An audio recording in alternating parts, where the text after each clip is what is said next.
অসমৰ মহিলাসকলৰ বাবে এটা খবৰ দিব বিচাৰিছোঁ।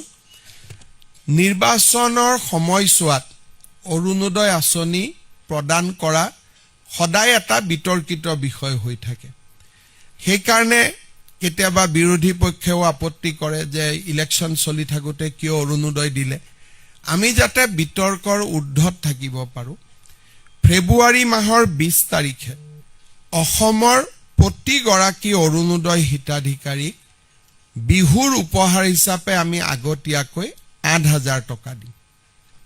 তাৰমানে প্ৰতিগৰাকী আই মাতৃ যিসকলে অৰুণোদয় আঁচনি পাই আছে, দে উইল গেট, জানুৱাৰীত আমি তেওঁলোকক নিদিওঁ একো, ফেব্ৰুৱাৰী মাহত একেলগে, ফেব্ৰুৱাৰী মাহৰ 20 তাৰিখে একেলগে আগতীয়াকৈ বহাগ বিহুৰ উপহাৰ হিচাপে তেওঁলোকক আমি 8,000 টকা তেওঁলোকৰ বেংক একাউণ্টলৈকে হস্তান্তৰ কৰিম।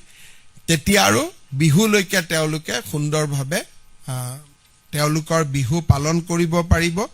মই আপোনালোকৰ জৰিয়তে অসমৰ আই মাতৃসকললৈকে এই সুন্দৰ উপহাৰটো ঘোষণা কৰিব খুজিছোঁ।